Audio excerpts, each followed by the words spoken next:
Hello friends, looking at current affairs for 22nd June. The news items picked up from the Hindu newspaper are these 16. We'll look at them in detail. The first one, Karnan, a long history of confrontation with colleagues. So this is regarding Justice C.S. Karnan, whom we have been discussing for long now. Yesterday too we saw he has finally been arrested. And now the news is that he has been sent to a jail in Kolkata to serve a 6-month prison term for contempt of court. So these were the proceedings going on in the Supreme Court. A 7-judge bench was hearing this case and finally he has been arrested. He is now a retired judge. He retired from Kolkata High Court. So now he's a retired judge. Before that, he was serving in Madras High Court from 2009 to 2016. And this is also a famous incident in 2016 when he was transferred from Madras to Kolkata High Court. He sat in on his own case of transfer and stopped it. So eventually he had to be shifted, he had to be transferred, he had to take the transfer. But such were his actions. Here also it is mentioned how he threatened and harassed other judges in Madras High Court too. He had no respect for court timings too. He would sit on judgments for months and also he would reserve orders as such. So this was the behavior of this judge, Justice C.S. Karnan. So here he was also threatening judges that he would take action against them initiate action against them under Scheduled Caste and Scheduled Tribes Prevention of Atrocities Act. Because he himself was a Dalit and he used such threats also on Scheduled Caste judges, other Scheduled Caste judges. So this is also highlighted. And another question which is raised is about appointment of judges.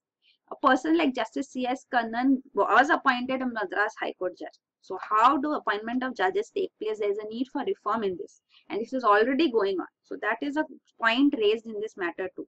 So, appointment of judges actually take place through collegium system. All High Court judges, even Supreme Court judges. And removal is very difficult. Removal is only through the parliament, as we have seen. And no judge has been removed as such through this process so far.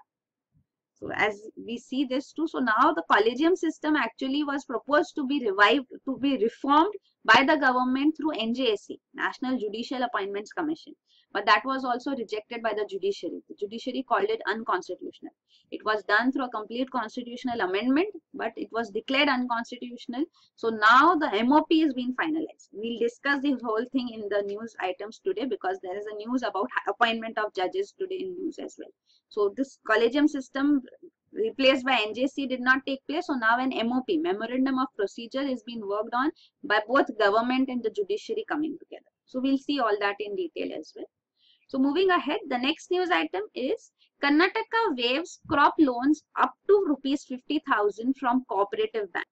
So the Congress government in Karnataka has announced crop loan waiver. It has ordered that loans up to ₹50,000 taken by farmers from cooperative banks would be completely waived off.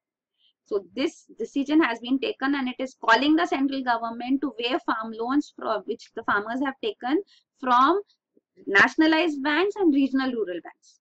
So they are under the central government jurisdiction. So this is a point raised by them as well.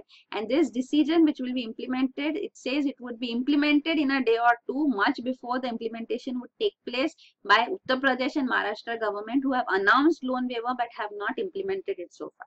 So this is there. Also it says that Punjab government has also announced similar loan waivers as such. That is also Congress rules there. So the BJP here in opposition has pointed out that this farm loan waiver which has come forth, it is showing that the assembly polls in the state are advancing. There will be, the speculation which is there that Congress government will advance assembly polls here and not wait till April, May 2018. So that is in the context that this loan waiver has been announced. So that is the point put forth by BJP here. The next is TB patients will need Aadhaar for cash benefits. So as we are seeing that Aadhaar linkage is being made mandatory for a huge number of cases, for various schemes, for PAN cards also, as we have seen. So now it has been announced that it will be mandatory for TB patients to get cash benefits. So this cash benefit component is also there for TB patients. So for them, this Aadhaar linkage would be mandatory. It has also been clarified that if they don't have Aadhaar linkage, then it is not that they would be denied diagnosis or treatment. But then they will have to register and make provision that way. So this is there. Also it is said that cash benefits which are being provided to patients is very minimal presently. But what the government is planning to do is convert it into complete cash benefit program. So this is regarding RN TCP, Revised National Tuberculosis Control Program. So TB is a huge concern in India. It has a huge burden of this disease, and this Revised National Tuberculosis Control Program was launched in 1992, revising the NTP of 1962, which did not turn effective. So then this Revised National Tuberculosis Control Program as such, with effect from 1993 and then implemented throughout the country since 2006, was based on DOT strategy.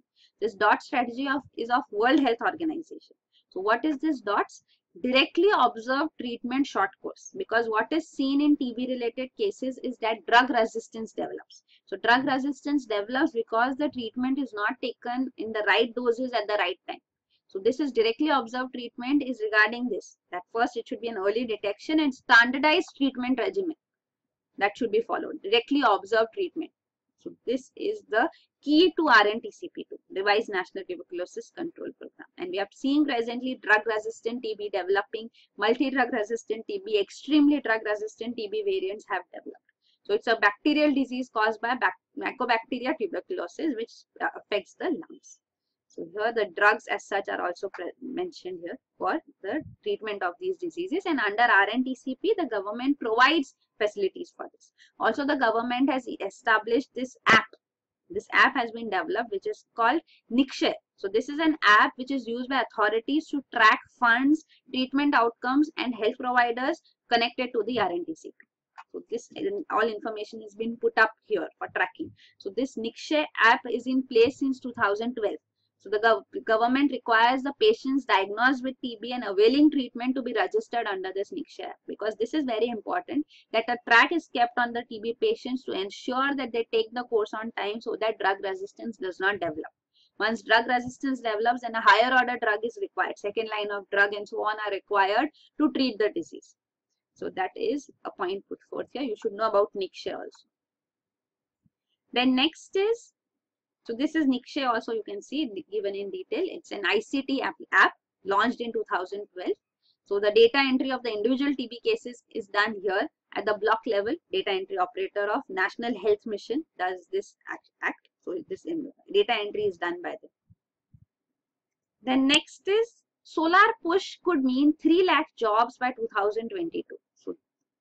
So India has decided that by 2022 we would generate 175 gigawatts of green power.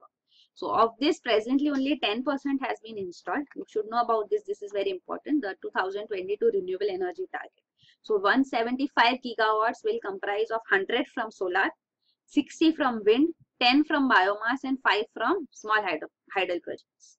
And in solar also the divisions are shown here. You can see ultra mega park solar projects would be 40 gigawatts, rooftop solar projects 30 gigawatts and utility scale solar projects are 20 gigawatts. So this is the target as such set.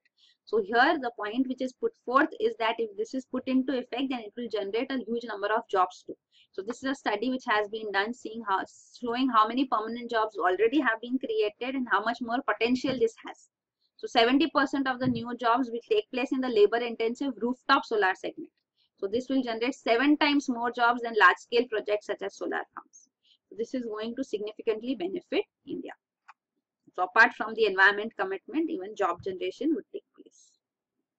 Then next is 11 new judges appointed for 3 high courts. So these judges have presently been appointed through collegium system only. The judiciary recommended and the government accepts. The government can return the names for reconsideration once, but if the judiciary gives the same names again, they have to be appointed. So that is the gist of how collegium system appointments take place. So these judges have been appointed. Still there is a huge number of vacancies at high courts level too. You can see Madras High Court will still, after these appointments, have 6 judges have been appointed in Madras High Court. Still 20 vacancies will stay. Then also in Punjab and Haryana High Court, which has the highest vacancies in judges, 39 judges are in place as opposed to 85 posts which are to be filled. So this is the status of High Court's vacancies. That is why a need to expedite this process is important. There was a huge deadlock earlier because the government said that the old collegium system should not be gone ahead with. If NJSC has been declared unconstitutional, then a new form should be decided. And it was said that the government is delaying. And the judiciary emotionally appealed to the government, to then CJI Justice Care, that either you accept the names or reject the names. Don't sit on the names, because government was taking no action, because that's the best thing it can do, because it cannot reject. Rejecting, and if the name comes back, it has to accept. So that's what the allegation was made by the judiciary on the government, that you are stalling judicial appointments and it is bringing the judicial functioning to a halt.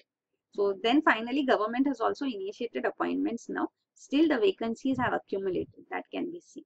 So MOP, memorandum of procedure, is being finalized. It has not been finalized yet. The judges have given the MOP which they have worked on.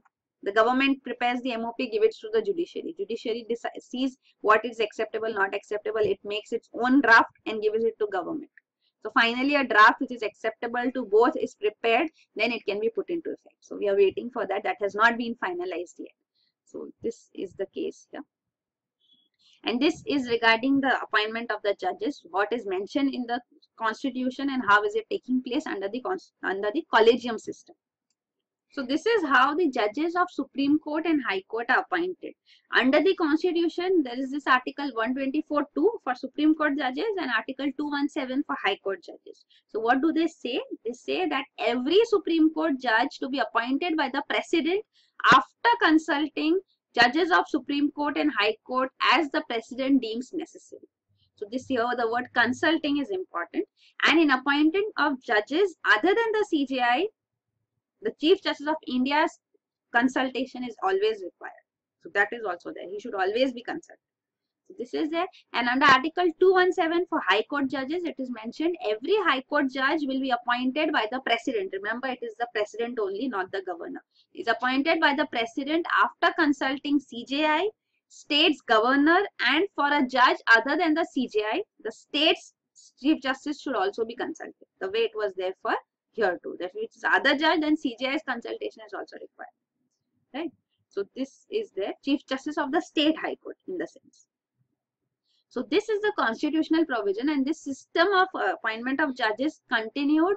In 1982, the Supreme Court reduced the consultation role with the judiciary, because you can see in the Constituent Assembly too, as such, the debate which came on how the judges should be appointed, the distinction was made between consultation and concurrence.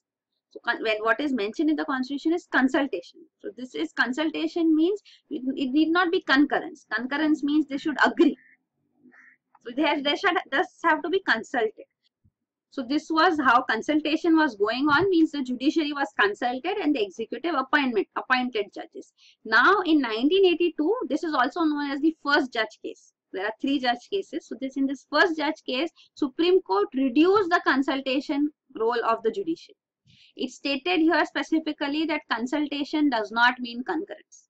So when that is the case, if consultation does not mean concurrence, then what is the significance of the consultation? The government will just hear it out but do whatever it wants. So that was the thing here in 1982.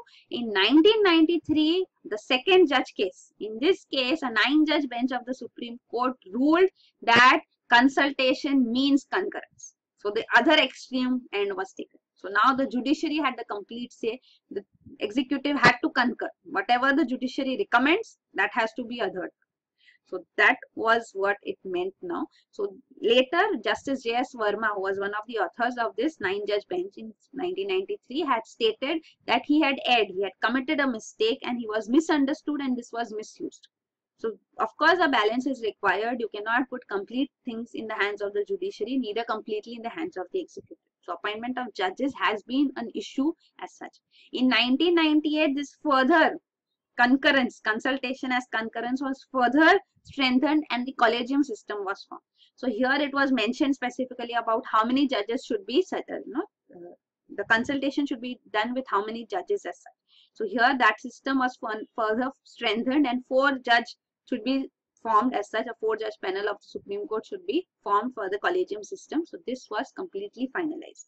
And this collegium system has been having charges of nepotism against it. That judges on their own, they decide who of the judges do they want to take forward as High Court and Supreme Court judges. So it has flaws that has been accepted by the Supreme Court in present ruling against NJSC. So this NJSC's roots are in 2002. This was National Commission to review the working of the Constitution. So in this commission headed by Mr. Venkatacharya, the recommendation came that a 5-member NJSC should be formed to replace the collegium system. So this is regarding NJSC here. So in 2002, after the recommendation from the Venkatacharya Commission, the government formulated an act, NJSC Act, and also a Constitutional Amendment Act, because to make provision for this body, the constitutional amendment was required with special majority, passed with special majority and consent of half the states, at least half the states also taken. So this amendment was done. The NJSC Act was also passed, and after that it was notified and put into effect in April 2015. But then a petition was filed before the Supreme Court, and on 16 October 2015, Supreme Court gave its verdict. So this is the date.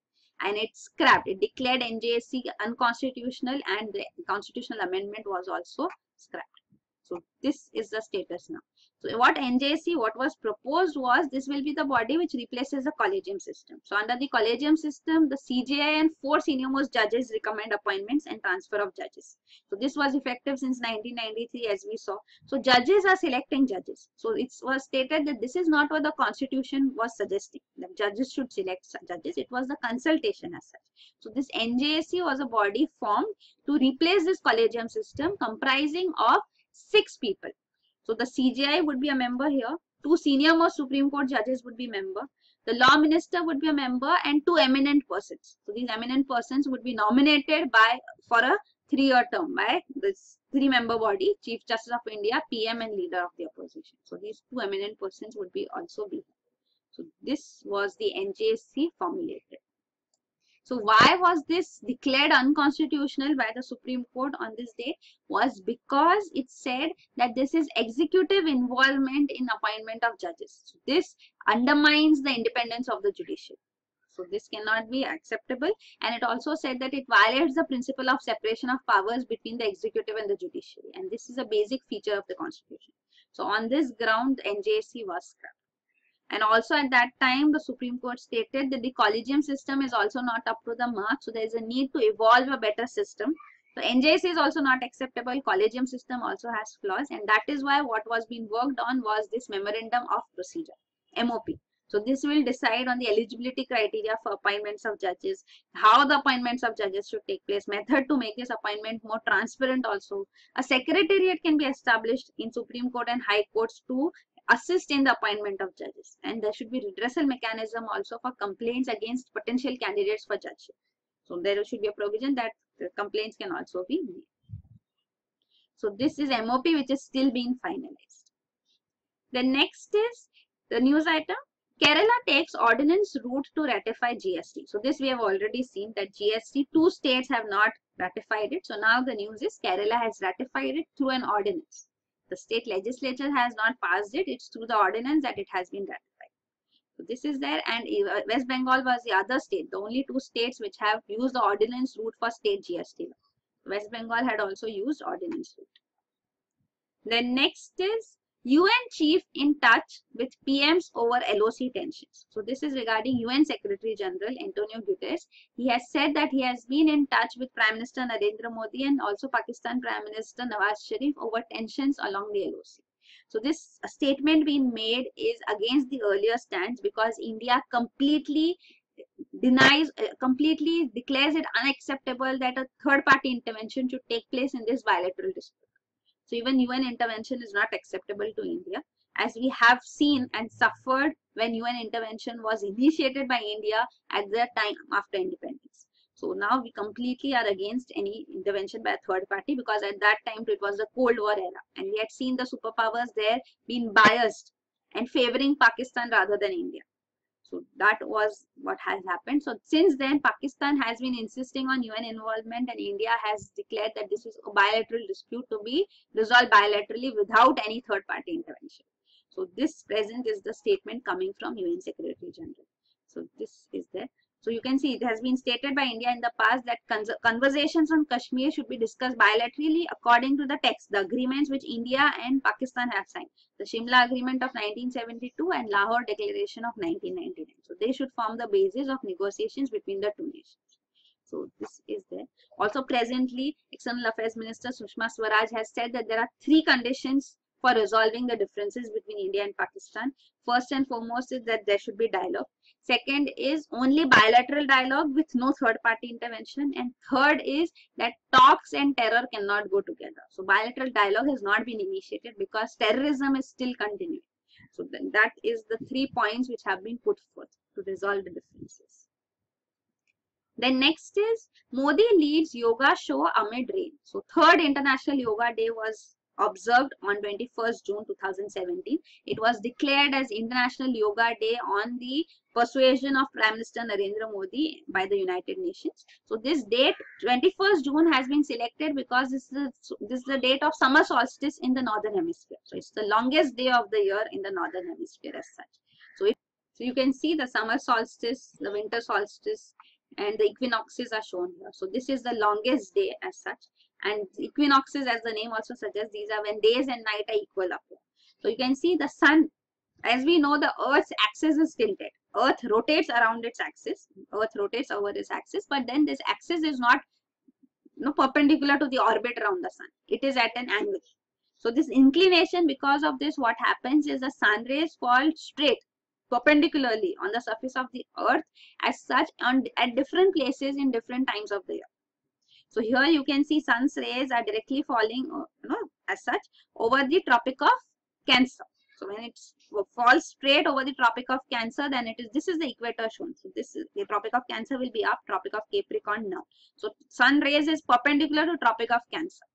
Here in equinoxes, sun rays fall perpendicularly over equator. So those are equinoxes, days and night are equal. So here it is the longest day in the summer hemisphere and shortest in the northern hemisphere. So that's the other way around here. So this you can see the sun's rays fall perpendicularly on Tropic of Capricorn here. So that is winter solstice. Okay. So these are the dates you can see. Approximately it's the date 21st June as summer solstice and 21st December as winter solstice. So this date also may vary by 1 or 2 days, but this date 21st June has been selected as the date of International Yoga Day. Then next is Thales Reliance Defense Joint Venture to execute offsets for Rafale. So this is regarding the joint venture between Thales, which is one of the 3 entities of Rafale maker. Rafale is the fighter jet from France. So this and Anil Ambani's Reliance Defense have a joint venture now. So the offset clause, which is part of the Rafale deal. So you should know about this, the history of this whole Rafale deal. There's 50% offset clause. And what is this offset clause? We'll see that too. So for this, the partner has been selected, that is Reliance Defense. So here you can see this is the whole history. So India had floated a global tender for 126 fighters. So we wanted new fighters because the present fighters which we had, the mix, had to be retired. So this, when the tender was floated, we got proposals from American F-18 Super Hornet, F-16. We got even the Swedish Gripen and Russian MiG-35 fighters, and extensive field trials were conducted for them. Finally, French Rafale and Eurofighter Typhoon were the 2 which were competing in this bid. And out of these 2, then French Rafale was selected. So after French Rafale was selected, the problem arose that the Dassault, which is the company of which manufactures Rafale, it refused to stand guarantee to the 100 fighter jets which had to be manufactured by HAL, Hindustan Aeronautics Limited in India, and it attempted to increase the prices then. So this created a deadlock as such, and this had to be resolved. And finally, this was resolved by scrapping this thing, and we had agreed that there will be 36 Rafales which would be taken as such, brought by the government. So India decided, Indian government, Prime Minister Narendra Modi was at the helm of this negotiation, and this 36 Rafale fighter jets deal was signed. So this came with a 50% offset clause. So this offset clause means that whatever gains it will make, 50% of it will invest back in the country. So this is the offset clause which is there, and Rafale fighters, 36 Rafale fighter jets will be provided to India. So here this is the whole detail of this 60,000 crore deal which had been passed but could not go ahead. So this Rafale fighters were actually 3 times the cost of MiG fighters. But then they have this beyond visual range air-to-air missile, Meteor air-to-air missile, beyond visual range missile. So this is giving it the capability which is not there in other fighters. So That's why because of its special characteristics that it was selected. So here this Dassault Reliance and both have formed a joint venture. So this offset clause would be implemented through them. So you can see it makes it mandatory for any foreign firm bagging an arms deal of 300 crore or more to back at least 30% of the contract value into the country. But for Rafale, as the deal has been signed, it's 50%, offset clause of 50%. So then the next news item is Infosys faces fresh lawsuit in the US. So Infosys, which is the second largest IT exporter of India and has a strong presence in US, as there has been a lawsuit filed by a former employee, Mr. Eric Green, and he levels charges that Infosys heads are discriminating in employment and they are preferring South Asians during employment. So this is the allegation being made here. This is a fresh lawsuit filed against Infosys, and there was recent Infosys announcement after President Donald Trump tried to clamp down on these IT majors, also taking away all chunk of the jobs here are given to Indian nationals. So that was the allegation here by Donald Trump also, and the Infosys firm had announced that it would hire 10,000 people in the US, from US as such, in the coming years. So this was an announcement done, and now this plaintiff has filed a lawsuit here. The next is Pricewaterhouse may face SEBI action in Satyam matter. So this Pricewaterhouse is actually an auditor. So this auditor was the one who had audited the accounts of Satyam Computer Services. And Satyam Computer Services, you should know, the Satyam scam was because of fudging of accounts. So this auditor, what was the role played by it? How can it allow approve and audit these fudged accounts? So there was malpractice on the hands of the PricewaterhouseCoopers too, and that is why SEBI has been given time by the Supreme Court too, that it has to pass order against PricewaterhouseCoopers by July 2017. But Pricewaterhouse is claiming that SEBI has no jurisdiction over it because auditors regulation is done by Institute of Chartered Accountants of India. So how can SEBI have jurisdiction over there? But then SEBI is arguing that it is the auditing of it has been accepted. So this has resulted in people being misguided. The investors as such being misguided. So SEBI's jurisdiction does come. And Bombay High Court has also favored the jurisdiction, ruled in favor of SEBI jurisdiction as well as the Supreme Court. So this is the whole case going on now regarding Pricewaterhouse. So what steps would be taken? How would the action be taken? That announcement would be done soon. That is it. And this is the whole case of Satyam scam. So this scam was also done. The accounts were inflated to show that a huge amount of profit is being done by the company, so that more investments do come in and it progresses. But then the showing of these profits, it became unmanageable, and then later it tried to take care of it too. But then it whole thing broke open, and finally the founder here had to admit that they had fudged the accounts and the whole scam came forward.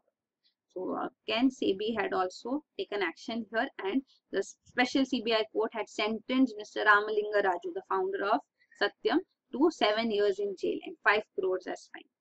So this was the Satyam scam. You can see it was breach of trust, conspiracy, cheating, falsification of records. The charges leveled against them that misled investors. They used dummy accounts, insider trading was done. The new company which was formed, Mehta's, that resulted in the whole scam coming forward. So Mehta's is the reverse of Satyam.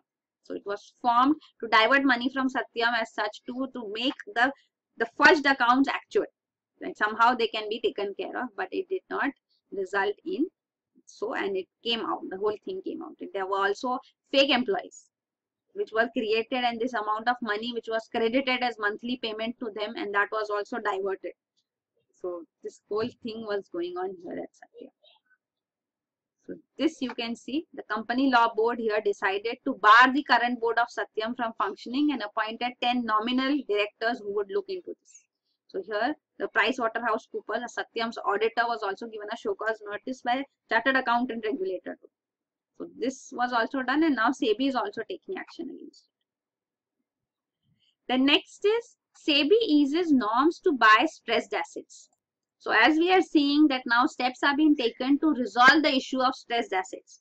Government amended the RBI Act, giving it more powers to tackle stressed assets.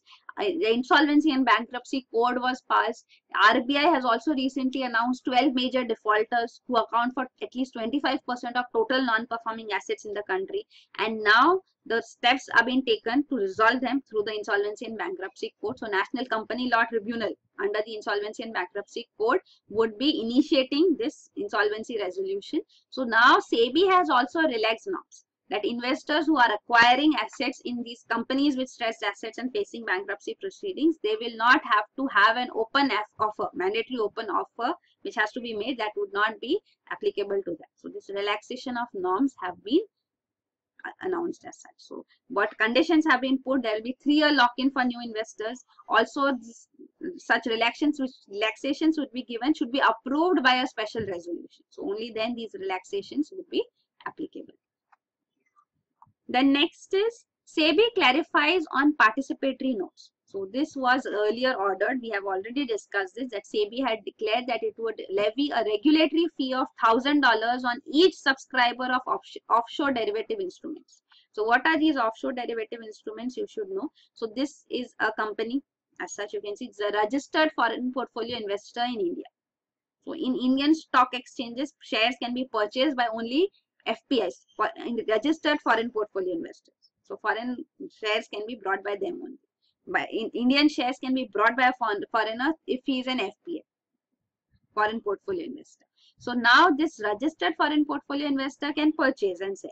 But then if any other entity wants to do this and does not want to directly register as an FPI in India, they can do it through this. So a contract is signed between any other investor, any investor abroad, and FPI, the foreign registered foreign portfolio investor. So this is a contract signed between them. So sharing and buying, selling would be done by them.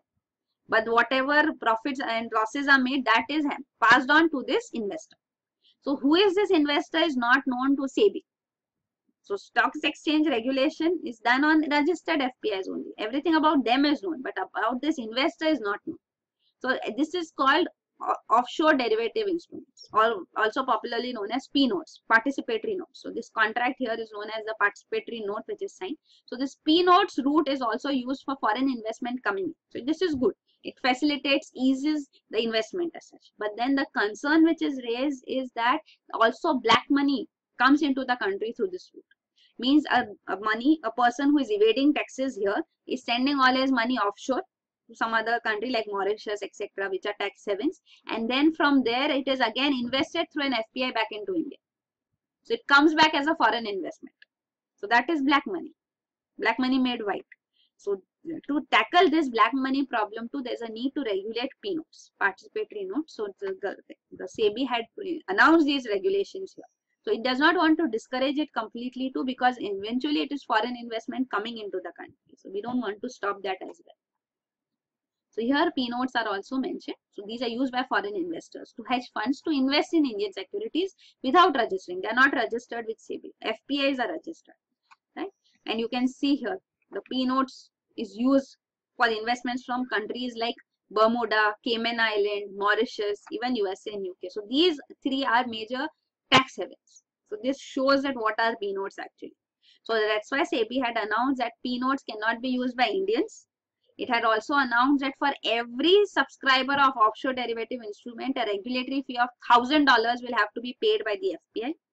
So this was also there, and also it prohibited that they cannot be issued against derivatives except for hedging purposes. Only for hedging purposes ODIs can be issued. So what SEBI wants is that this should be only for the initial time. That if there's an investor who wants to invest into the country and initial time they would want to test the waters. They want to do a small investment and see how does it work.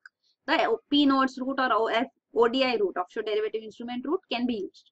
But then for permanent regular investments, this should not be the route used. Then they should register themselves as FPIs. So this is what the SEBI expects.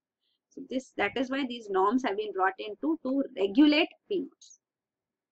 Then next is one more issue which is there is of co-location matter at NSE. So this issue has also been sought to be resolved by SEBI.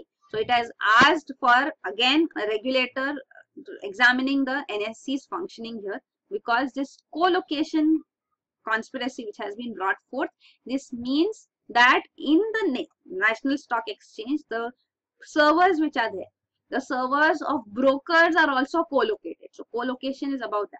So when they are also co-located here, it all depends on stock exchange functioning depends on how quick you get the information regarding stocks changing. So that is computer trading which is taking place. So this quick trading is possible if your stocks are, if your servers are co-located with NSE.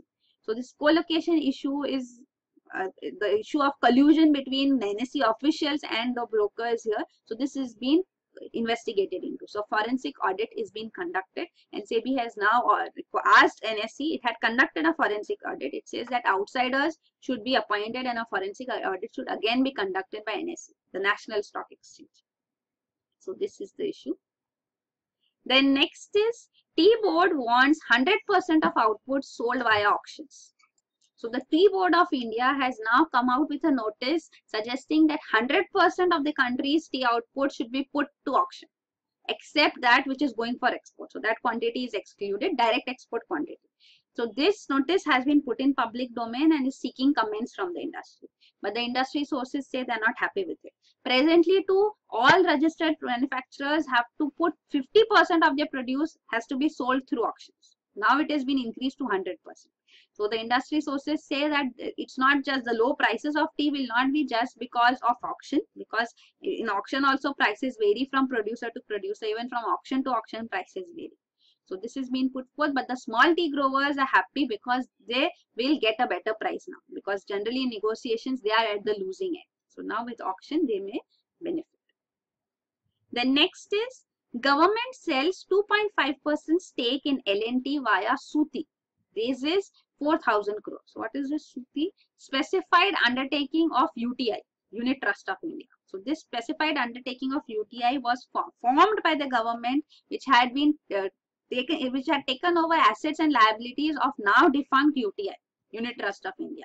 So this assets and liabilities of UTI are with it, and it is also holding the assets of the government in other entities also. So there are around 51 companies in which the holding of government is there, which is held under SUTI, Specified Undertakings of UTI. So earlier too, government has done this stake sale.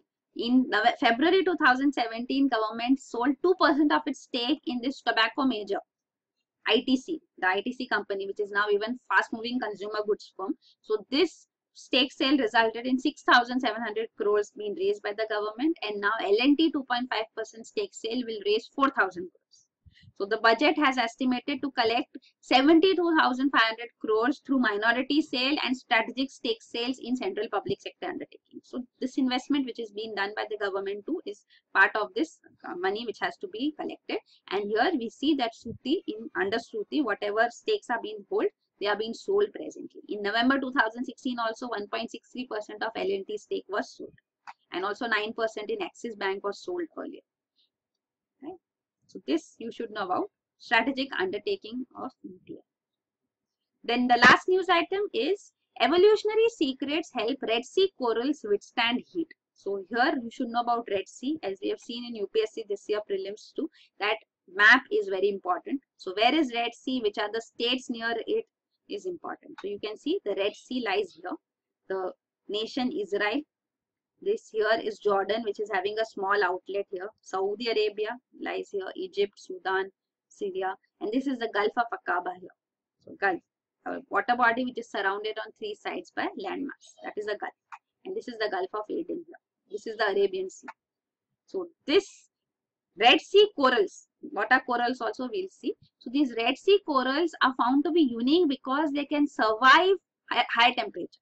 So generally, corals require a temperature at which they can sustain themselves. They need sufficiently warm. They cannot sustain extremely cold and extremely hot water as such. So more exceeding than the normal temperature, if the temperature increases greater than the tolerance or level of the corals, then the corals die. So what are corals also you should know. So these corals are actually, when you say coral reef, so that is a landmass. So even Lakshadweep Islands are made of coral reefs. So this coral reef is calcium carbonate. So calcium carbonate which is excreted by these corals. They form the covering of the corals. And this coral is an animal actually. So it's an invertebrate. So these are genetically identical invertebrate which live in colonies. So these corals die, but the calcium carbonate continues to stay there. And the corals which are formed further to, they accumulate up there, and the entire coral reef can be formed of this calcium carbonate structure.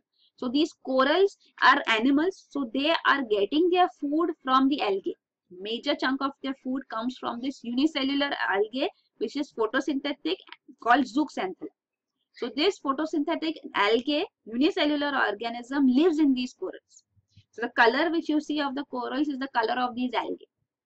So this is a symbiotic relation between the two. They live together. And when the temperature variations take place and the conditions in the ocean waters are such that it is not conducive for the algae leaves the coral. It comes out of the corals. So that makes the coral go colorless. So that is what we see. That is called coral bleaching. Coral goes colorless. And this, because of coral bleaching, finally they don't have these photosynthetic algae, they are starved of food, and then the corals die. So this is a concern which we are seeing globally, but here in Red Sea, the corals here are having the capability to withstand a little higher temperatures too. And this is being studied by Israeli scientists here at Gulf of Aqaba.